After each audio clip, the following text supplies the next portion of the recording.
Donc, comme je disais, on va retourner dans 1er Timothée. Et puis, on a commencé la semaine passée à regarder ce passage-là, au chapitre 4. Alors qu'on prend le temps de regarder à l'épître au complet, on est rendu au chapitre 4. Et puis, on a commencé à regarder ça la semaine passée. Comment est-ce que l'Esprit donne une alerte à l'apostasie. Paul écrit à Timothée et l'avertit, il veut attirer notre attention, je crois, spécialement en disant que l'Esprit dit expressément ou explicitement que dans les derniers temps, il y en a qui vont abandonner la foi. Il va y avoir une apostasie et ça s'en va en augmentant de plus en plus. Donc, ce matin, on veut continuer à examiner ça. Je ne répéterai pas tout ce que j'ai mentionné la semaine passée. On a mis vraiment une emphase sur le fait que Paul lui-même a une emphase que c'est l'Esprit à ce moment-là qui lui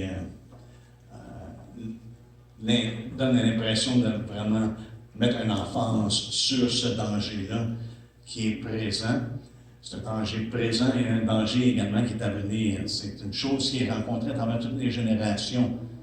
Il y en a qui vont malheureusement abandonner la foi et s'attacher à des esprits séducteurs et à des doctrines de démons. Donc, on va relire les 5 premiers versets juste pour nous remettre dans le contexte.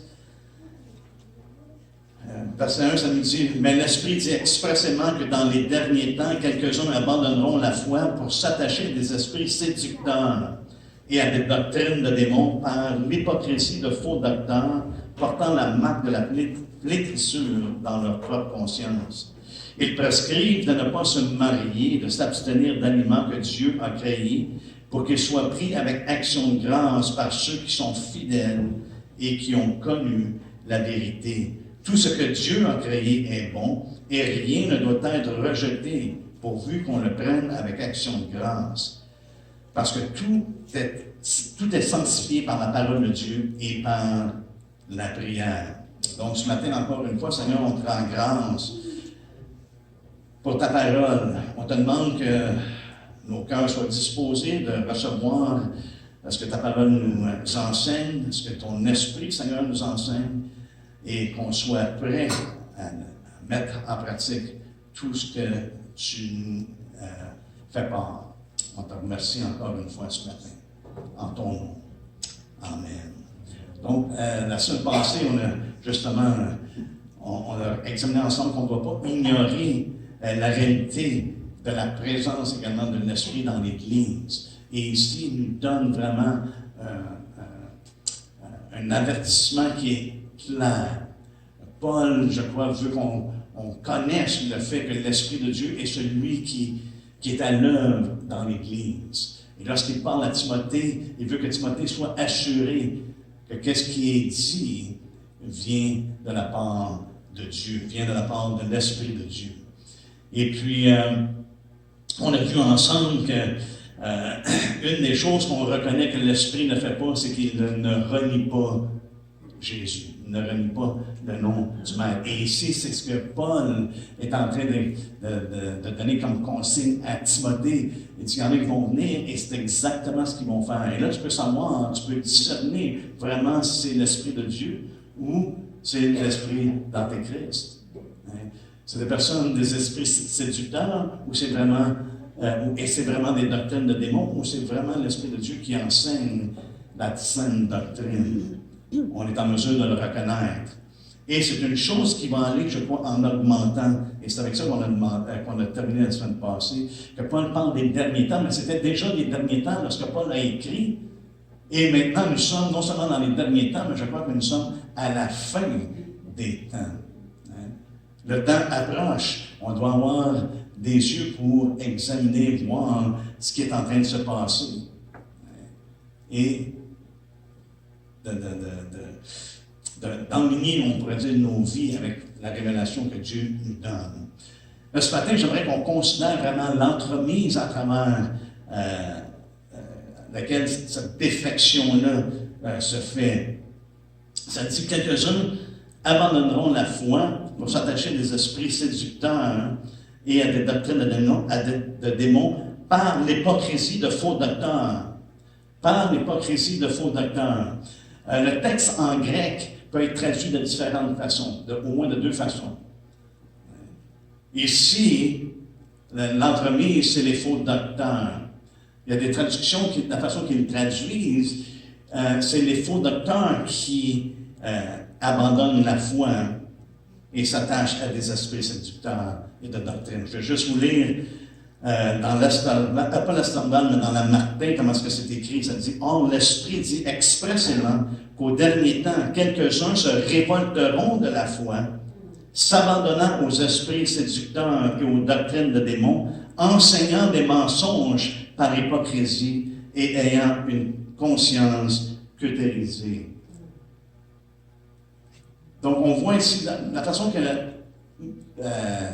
la Bible Martin le traduit, c'est comme c'est ces docteurs-là qui se révoltent et qui enseignent dans la Louis II. Et c'est intéressant parce qu'autant au niveau anglophone ou au niveau francophone, on les retrouve dans différentes versions qui représentent ces deux versions-là de ce verset-là. Fait qu'ici, dans la Louis II, c'est vraiment l'entremise, c'est par les faux docteurs. Dans la Martin, c'est plutôt les faux docteurs qui sont séduits et puis qui enseignent par l'hypocrisie et le mensonge des choses qui sont à l'encontre de Dieu. Fait que lequel est vrai? Sur lequel on doit s'appuyer? Je crois que les deux sont valides. Et la raison pour laquelle quiconque parle plus qu'un langage sait qu'on ne peut pas traduire mot pour mot chaque chose qui est dite. Et c'est pour ça, des fois, on lit quelque chose, et dans le grec, ceux qui ont traduit, parce que la possibilité des deux est présente. Mais je pense que ça s'applique pour les deux. Les faux docteurs sont définitivement séduits par des esprits séducteurs. Et par des doctrines de démons, ils adhèrent à des choses qui sont contraires à la parole de Dieu. Mais également, il y a des gens qui se font séduire par des esprits séducteurs et des doctrines de démons, par l'hypocrisie de faux docteurs. Et les deux sont aussi valides, et on va voir ça au fur et à mesure ce matin. Et je peux donner un exemple de traduction. Moi, quand j'ai commencé à parler anglais, à apprendre l'anglais, si je traduirais mot pour mot l'expression j'ai un chat dans la gorge, j'entendais les gens dire j'ai une grenouille dans la gorge. J'ai une grenouille dans la gorge. Non. Mais la réalité c'est qu'en anglais, c'est une grenouille qui était dans la gorge, et en français, c'est un chat qui était dans la gorge. Les deux sont valides, parce qu'elles expriment la même ligne de pensée. Donc, et c'est pour ça, souvent, dans les traductions, on voit des petites variances. Pourquoi? Parce que lorsque les traducteurs lisent la parole, ils voient que ça pourrait un et l'autre. On en regarde l'Authorized Version en anglais, ce que la Martin dit. D'autres versions disent ce que Louis II dit. Donc, on voit c'est partagé. C'est évident pour ma part, c'est pas un conflit. Pour ma part, c'est comme, OK, c'est évident que dans le langage, il y a possibilité que ce soit les deux. Mais ça donne, je crois, deux aspects de la même médaille. Et ça, c'est l'avertissement. L'avertissement du danger qui est présent, qu'il y a des esprits séducteurs à l'œuvre et qu'il y a des doctrines de démons qui sont propagés. Que ce soit ceux qui enseignent se fassent séduire ou que ce soit ceux qui entendent, ceux qui sont séduits et qui enseignent ces choses-là. Pour notre part, c'est de faire attention, c'est de prendre garde à l'avertissement qu'on voit dans les Écritures.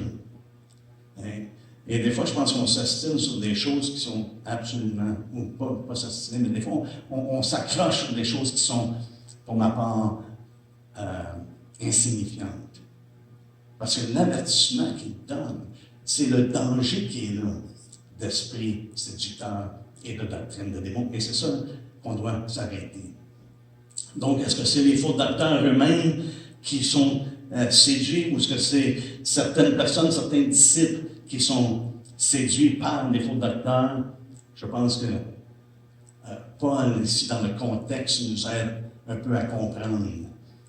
Parce qu'il nous a mentionné, il a mentionné à Timothée dans son premier chapitre.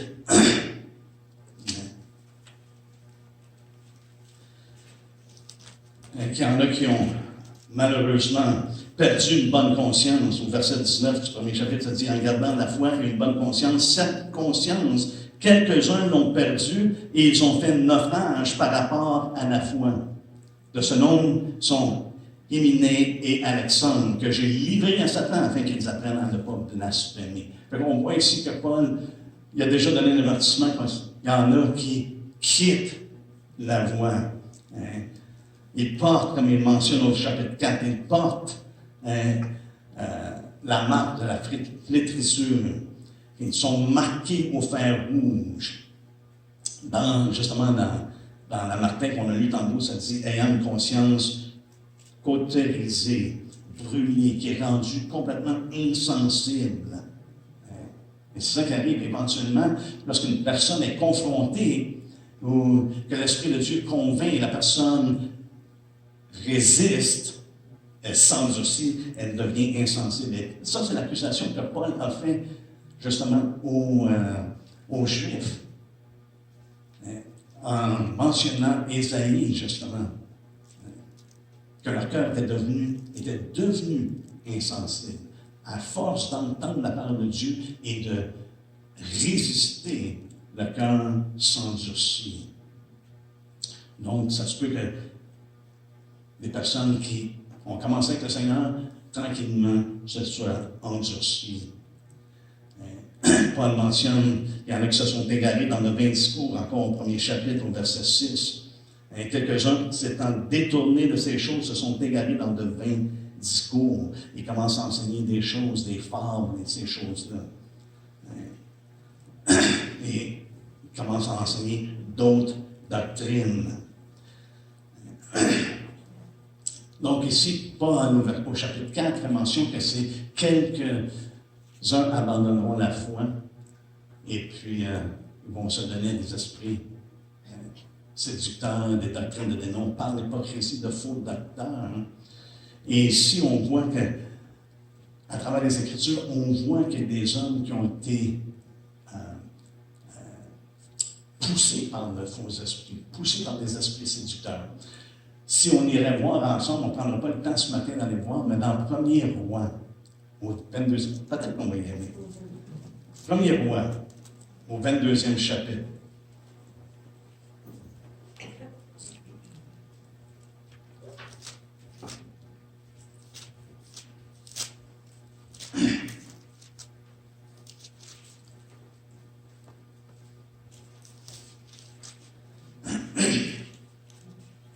C'est la vision que Michée a vue après que les prophètes avaient prophétisé que l'Éternel allait livrer Ramaoth Galiad entre les mains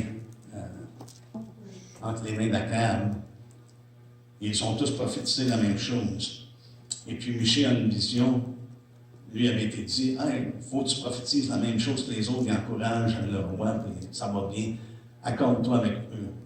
Michée a une vision et il l'explique au roi par la suite.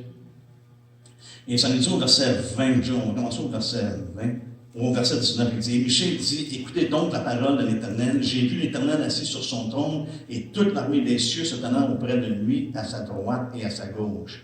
Et l'Éternel dit, qui séduira Akab pour qu'il monte à Ramoth en Galaad, et qu'il périsse? Ils répondirent l'un d'une manière, l'autre d'une autre. Et un esprit vint se présenter devant l'Éternel et dit, moi je le séduirai. L'Éternel lui dit, comment? Je sortirai, répondit-il, et je serai un esprit de mensonge dans la bouche de tous ses prophètes. L'Éternel dit, tu le séduiras et tu en viendras à bout. Sors et fais ainsi, et maintenant voici l'Éternel a mis un esprit de mensonge dans la bouche de tous tes prophètes qui sont là, et l'Éternel a prononcé du mal contre toi. Hein? C'est qu'on voit, il y a un esprit de mensonge, un esprit de séduction dans la bouche des prophètes. Et ici, Paul fait allusion que dans la bouche des faux docteurs, il y a cet esprit de séduction-là. Il parle de mensonge. Hein, c'est par l'hypocrisie qu'il enseigne des choses qui sont et qui viennent à l'encontre, à l'encontre de ce que Dieu nous enseigne, à l'encontre de ce que l'Esprit de Dieu enseigne, à l'encontre de l'Évangile en tant que tel. C'est un esprit de mensonge. Ce n'est pas surprenant, Paul nous dit que les faux ouvriers, c'est des ouvriers trompeurs. Un esprit de mensonge, c'est un esprit de tromperie, c'est un esprit de fausseté. Et Paul dit, c'est pas normal. Hein? Il y a des ouvriers trompeurs, et dans leur bouche, ce qu'ils parlent, c'est le mensonge. Jésus a dit la même chose aux pharisiens, des gens qui étaient supposément instruments de Dieu, mais il dit, votre père, c'est le diable. Hein? Parce qu'il parlait le mensonge, plutôt que d'adhérer à la parole de Dieu. Eux auraient dû reconnaître le Christ. Ils ne l'ont pas reconnu. Donc, c'est des personnes qui renient en fin de compte le Maître. Et c'est pour ça qu'on voit dans les Écritures, je pense qu'il y a deux aspects. Il y a des gens qui... allons dans 2 Pierre. 2 Pierre 2:1. Ça nous dit, il y eut parmi le peuple de faux prophètes, et il y aura de même parmi vous de faux docteurs qui introduiront sournoisement des sectes pernicieuses et qui, reniant le Maître qui les a rachetés, attireront sur eux une ruine soudaine. Là, ici, on voit qu'il y a des faux docteurs qui renient le Maître qui les a rachetés. Je pense que c'est quand même assez clair. Mais on voit aussi dans d'autres aspects que Jean dit qu'il y en a qui étaient parmi nous et qui n'étaient pas des nôtres. Et ils sont sortis du milieu de nous. Ils n'étaient pas vraiment des nôtres. Et on voit cette réalité-là. Mais une des choses qu'on doit réaliser, frères et sœurs, c'est que ça va toujours sortir que ça va être un évangile qui est différent. Ça va être un différent Jésus et ça va être un différent esprit. Il prêche un autre évangile. Et c'est comme ça qu'on peut les reconnaître, mais on doit être familier avec qu'est-ce que l'Esprit de Dieu nous enseigne par rapport à l'Évangile, par rapport à Jésus, par rapport à lui-même en tant que l'Esprit de Dieu. On doit être pleinement rempli, on a entendu ça ce matin, rempli de l'Esprit. On doit avoir la connaissance de ce que Dieu nous révèle. Et pour ma part, je crois que Dieu nous a révélé clairement tout ce qui concerne les paroles de cette vie. Autant l'Évangile, autant comment est-ce que les gens sont dans toutes les sphères. Dieu nous a révélé ce que nous avons besoin de connaître. Il y a des choses qui sont cachées. Et Moïse dit, il y a des choses cachées, ça appartient à Dieu. Mais les choses qui nous sont révélées, que Dieu nous révèle dans sa parole, ça nous appartient. Et c'est à nous de s'acquérir de cette connaissance-là dans une relation avec Dieu. Avez-vous remarqué, lorsque le Seigneur est dans son trône et qu'il dit, qui séduira Akab? Oui, Dieu, est-ce que Dieu n'était pas au courant de comment est-ce que ça allait se faire? Mais qu'on voit ici le Dieu de relation. Il dit, qui va te séduire? Et on voit un esprit dit une chose, l'autre esprit dit une autre chose. Il y en a un qui dit, ah, mais moi je vais te séduire. Ah oui, comment? C'est pas comme Dieu ne savait pas comment. Hein? C'est que Dieu s'engage. Il a créé sa création pour être engagé avec lui. Et en plus, il a créé l'homme à son image. Donc, encore plus qu'il veut qu'on soit engagé dans une relation qui est vivante et non pas simplement cognitive. Et c'est un des dangers, je crois. Les pharisiens et les sadducéens avaient une relation cognitive. Il y avait une certaine connaissance des choses de Dieu. Il y avait une connaissance de la parole de Dieu. Mais ils ne la comprenaient pas. Ils n'avaient pas cette relation-là avec le Père. C'est pour ça que lorsque Jésus dit, tous ceux que mon Père m'a donnés vont venir à moi. Ouais, ceux qui ont une relation avec Dieu, le Père, vont reconnaître que je suis le Christ. C'était ça la pensée. Ils vont reconnaître. Pourquoi? Parce qu'ils sont en relation avec le Père. Ils ont été enseignés du Père. Donc, quand le berger vient, ils reconnaissent la voix du berger et ils le suivent. Et c'est pour ça que nous, on doit être dans cette relation-là, on n'entendra pas la voix d'un étranger. On va suivre le maître. Donc, faire attention. Et comme je mentionnais, au moins ici dans 2 Pierre 2:1, c'est comme, il dit, c'est des personnes reniant le maître qui les a rachetés. Ça fait qu'on voit qu'il y a quelque chose qui s'est passé là. Il nous dit qu'ils ont été rachetés. Mais dans Jude, par contre, si on va dans Jude, allez voir dans Jude. Dans Jude, au verset 3, ça dit qu'il exhorte à combattre pour la foi qui a été transmise aux saints une fois pour toutes. Au verset 4, ça dit « Car il s'est glissé parmi vous certains hommes dont la condamnation est écrite depuis longtemps, des impies. » Okay? Ils se sont glissés, ils étaient impies. Okay? Qui changent la grâce de notre Dieu en dérèglement et qui renient notre seul Maître et Seigneur Jésus-Christ. Ici, on voit comme il y a une différence. Dans 2 Pierre 2:1, il va y avoir des faux docteurs et qui vont venir qu'à renier le Maître qui les a rachetés. Même si, non, ces gens-là sont glissés, ce sont des impies qui se sont glissés et qu'ils renient notre Maître. Donc, on doit être en mesure, d'être en mesure de discerner. Mais on voit ici les deux. On voit les deux aspects qui sont traduits dans les Écritures. Un, c'est des docteurs qui sont séduits, qui viennent à renier le Maître. L'autre, ce sont des impies qui se glissent. La même ligne de pensée dans Acte 20, lorsque Paul écrit justement aux anciens d'Éphèse, au 20e chapitre, dans Acte, on lit à partir du verset 29, ça dit « Je sais qu'il s'introduira parmi vous, après mon départ, des loups cruels. » Il s'introduira des loups cruels. Autrement dit, ce que Jésus a dit, n'est-ce pas, il va y avoir des loups qui vont venir en vêtements de brebis.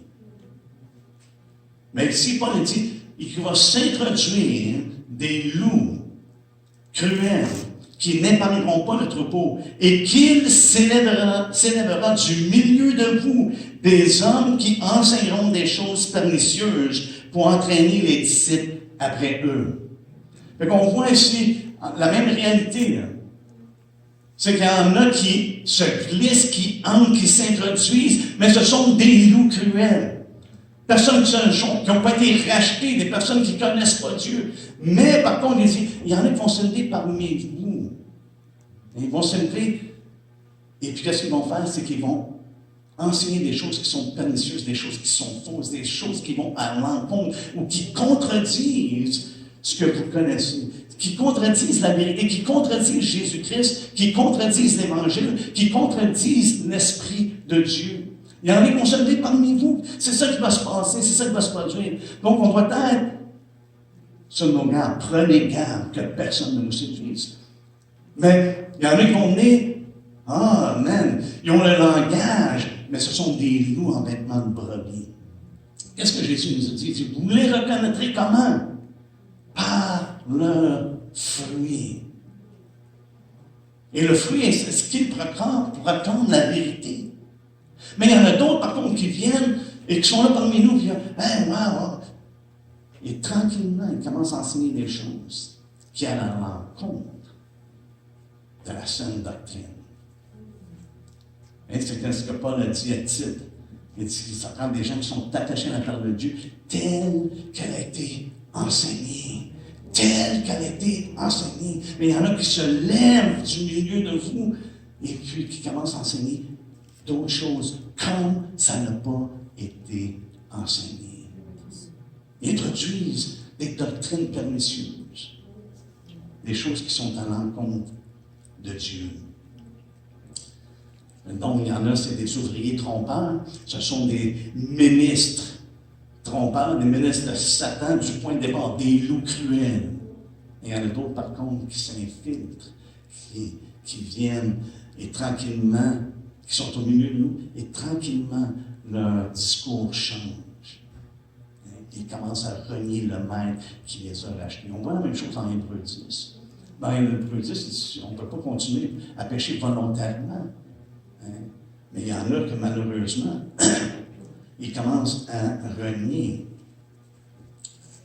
Dans Hébreux 10, au verset 26, ça dit « Car si nous péchons volontairement, après avoir reçu la connaissance de la vérité, il ne reste plus de sacrifice pour les péchés, mais une attente terrible du jugement et l'ardeur d'un feu qui dévorera les rebelles. » Celui qui a violé la loi de Moïse meurt sans miséricorde sur la déposition de 2 ou de 3 témoins. De quel pire châtiment pensez-vous que sera jugé digne celui qui aura foulé au pied le Fils de Dieu et qui aura tenu pour profane le sang de l'alliance par lequel il a été sanctifié et qui aura outragé l'esprit de la grâce? Car nous connaissons celui qui a dit « À moi la vengeance, à moi la rétribution. » Et encore, le Seigneur jugera son peuple. C'est une chose terrible de tomber entre les mains du Dieu vivant. Donc, il y en a qui se détournent. Et on voit que les deux aspects, il y en a qui sont influencés par des faux docteurs et qui sont amenés à être séduits par des esprits séducteurs, à abandonner la foi à cause de ces choses-là, en étant enseignés des doctrines de démons, qui font en sorte qu'ils se relâchent et puis qui se détournent de la foi. Et il y en a d'autres, c'est les docteurs eux-mêmes qui sont séduits. Et c'est une chose, je crois, qui est constante dans la parole de Dieu. On voit Paul, justement, qui mentionne, pas Paul, mais Pierre plutôt. Allez dans 2 Pierre, encore une fois. Et là, je saute d'un bord et de l'autre. On a vu dans le premier verset, c'était des faux docteurs, n'est-ce pas, qui renient le maître qui les a rachetés. Mais si on continue un peu plus loin, il parle de ces mêmes gens-là. Et vous voyez comment est-ce qu'il parle concernant ces gens-là.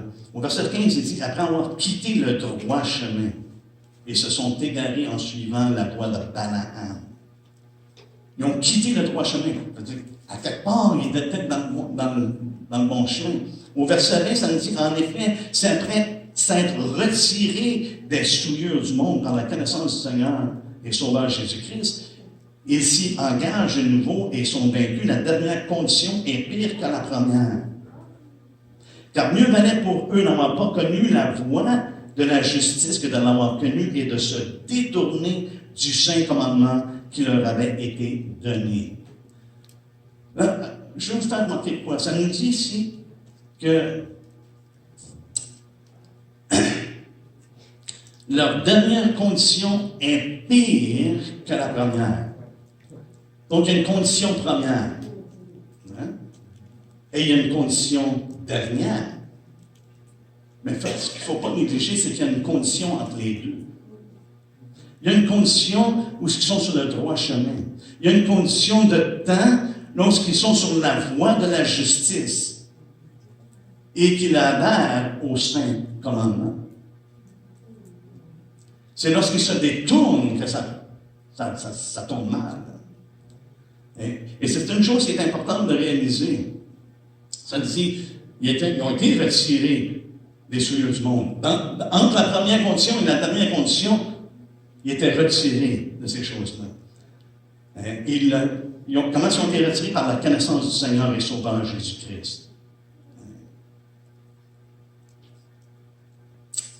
Ça aurait été mieux de ne pas l'avoir connu. C'est qu'ils ont connu la voie de la justice.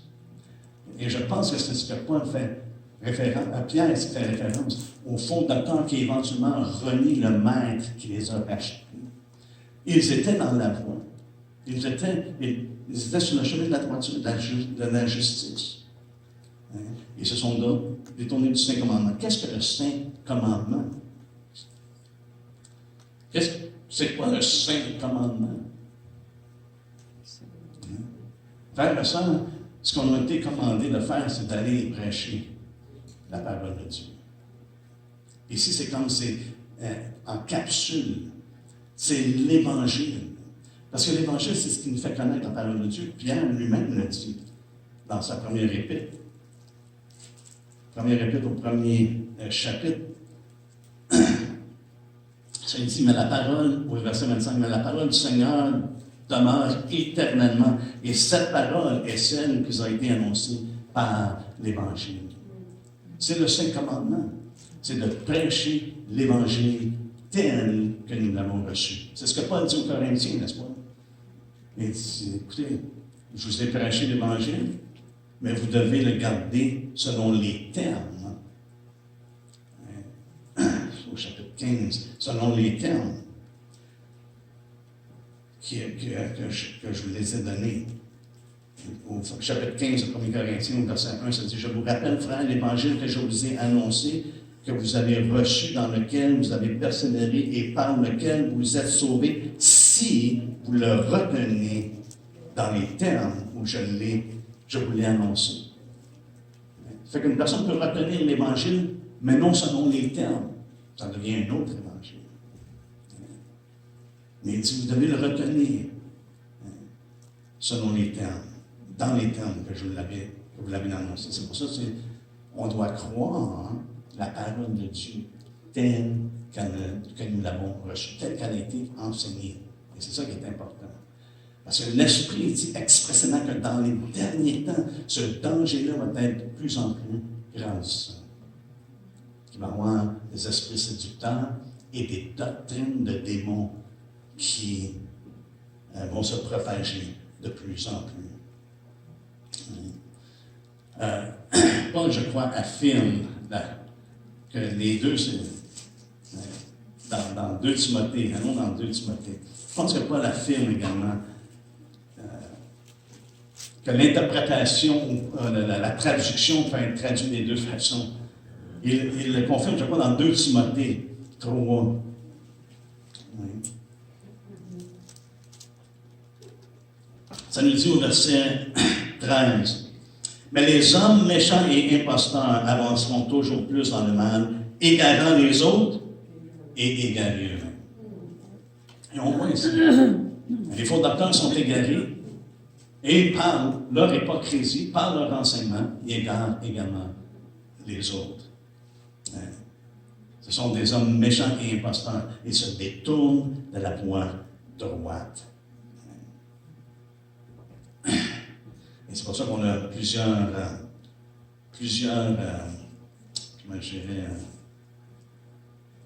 passages qui nous mettent en garde. Allons ensemble dans 1er Jean.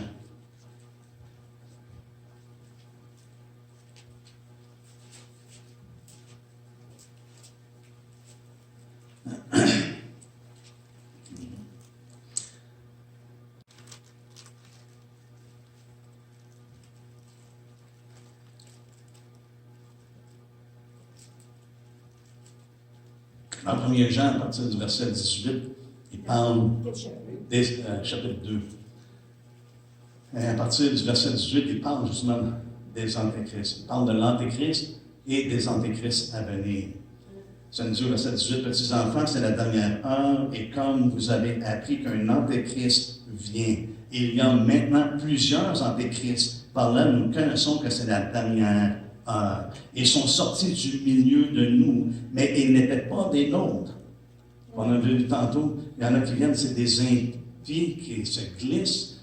Il y en a d'autres, c'est des loups cruels qui viennent, qui s'introduisent.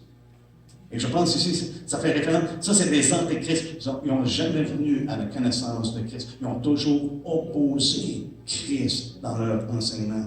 Et dit par là, nous connaissons que c'est la dernière heure, ils sont sortis du milieu de nous, mais ils n'étaient pas des nôtres. Car s'ils avaient été des nôtres, ils seraient demeurés avec nous, mais cela est arrivé afin qu'il soit manifeste que tous ne sont pas des nôtres. Pour vous, vous avez reçu l'onction de la part de celui qui est saint, et vous avez tous de la connaissance. Et là, c'est là qu'il leur écrit comment discerner. Il leur dit, je vous écris, non que vous ne connaissiez pas la vérité, mais parce que vous la connaissez, Et parce qu'aucun mensonge ne vient de la vérité. Qui est menteur sinon celui qui nie que Jésus est le Christ? Donc ces gens-là niaient que Jésus était le Christ. Celui-là est l'Antéchrist qui nie le Père et le Fils. Quiconque nie le Fils n'a pas non plus le Père. Quiconque se déclare publiquement pour le Fils a aussi le Père. Et c'était ça, là, dans ce temps-là, surtout, c'était un gros débat. Là. Au verset 24, ça dit que ce que vous avez entendu dès le commencement demeure en vous. Vous remarquez comment ça parle du commencement. Ce que vous avez, depuis le début, ce que vous avez reçu, depuis le commencement, c'est là qu'il est important d'adhérer à l'Évangile tel que nous l'avons reçu. Ce que vous avez entendu dès le commencement demeure en vous. Si ce que vous avez entendu dès le commencement demeure en vous, vous demeurerez aussi dans le Fils et dans le Père. Et la promesse qu'il nous a faite, c'est la vie éternelle. Regardez ce qu'il dit au verset 26. Je vous écris ces choses au sujet de ceux qui vous égarent. C'est comme si Jean amène à la rétention. Il y en a qui sont en train de vous égarer. Mais vous pouvez reconnaître vraiment s'ils sont de Dieu ou ne sont pas de Dieu. S'ils n'enseignent pas concernant le Père et le Fils, vous pouvez savoir que c'est un mensonge.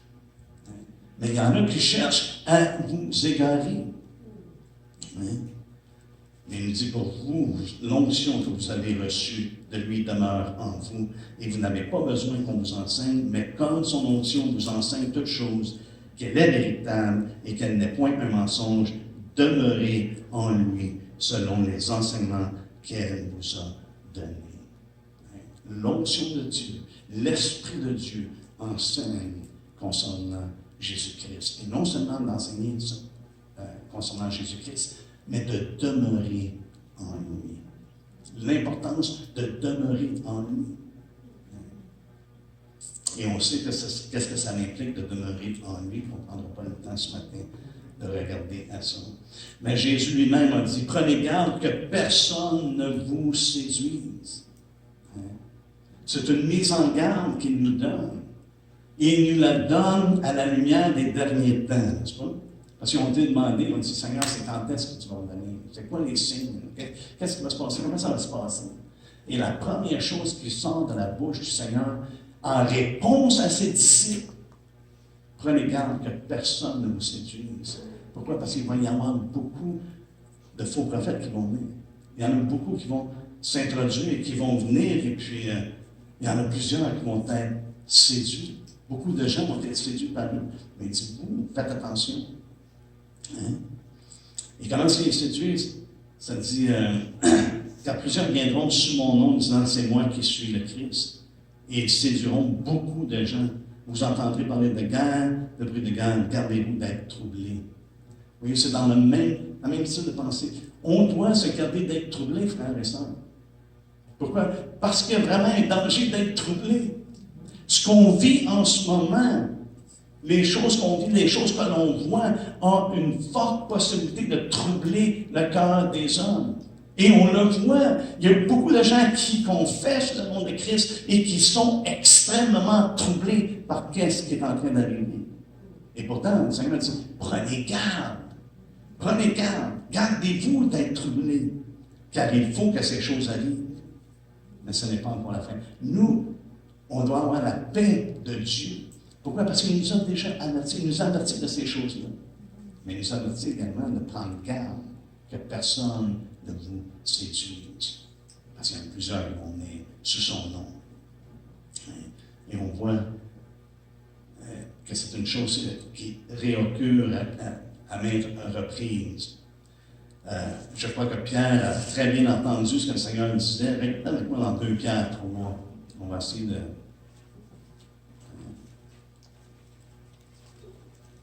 finir ça.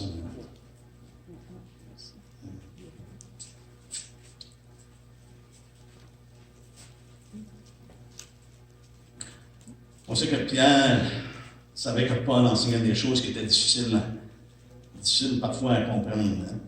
Ça nous dit au verset 15, il dit, croyez au 3e chapitre, croyez que la patience de notre Seigneur est votre salut. comme notre bien-aimé frère Paul vous l'a aussi écrit. Hein? Imaginez-vous, Pierre est en train de dire, ce que Paul a écrit, là, hein, il est en train de montrer à quel point que Dieu est patient envers vous.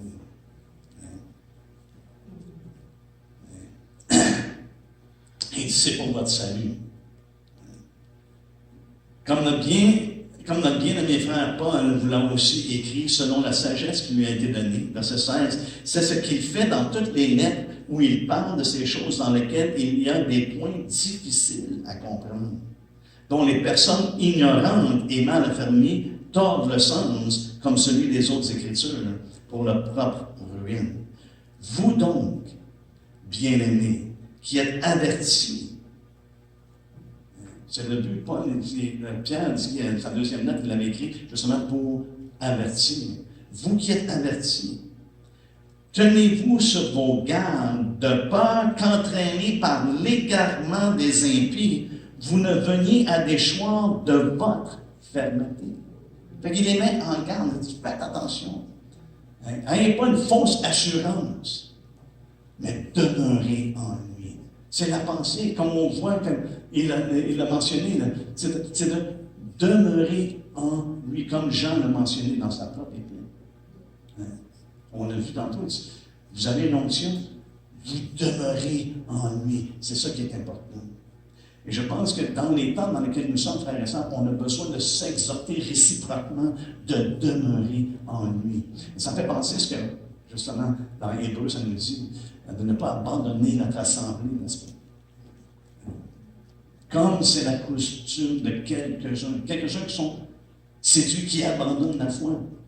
Il y a un danger, frères et sœurs, qui est réel d'abandonner l'assemblée. Mais ça fait allusion d'abandonner la foi. Ils prennent leur propre chemin, ils établissent leur propre, comment est-ce qu'on dirait, leur propre standard, leur propre réalité, leur propre vérité. Ah non, j'ai pas besoin. Moi, c'est moi puis Jésus. C'est moi puis Dieu là, qui va complètement à l'encontre. Parce qu'il est la vie. Et nous sommes les sarments. Mais chaque sarment doit demeurer dans la vie. Et il a institué justement que nous nous réunissons ensemble, hein, justement pour qu'on soit encouragés et exhortés, parce que c'est ça qui nous dit, de ne pas abandonner l'assemblée, hein, comme c'est la coutume de quelques-uns, mais de s'exhorter réciproquement. Hein.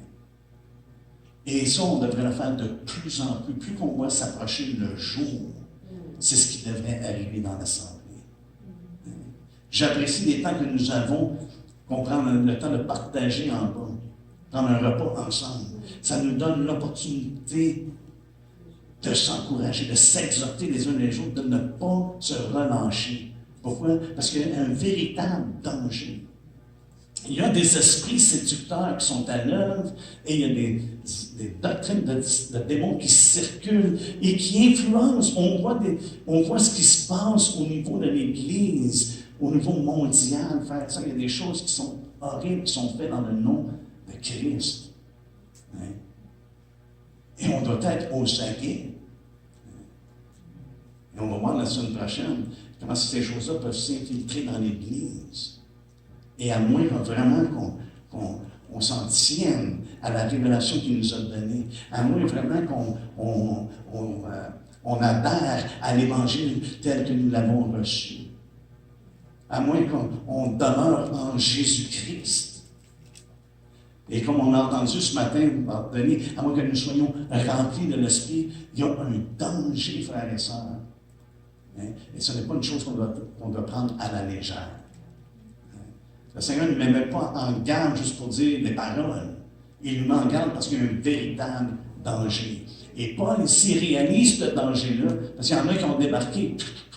Il dit, écoute, il y a des gens qui abandonnent la foi.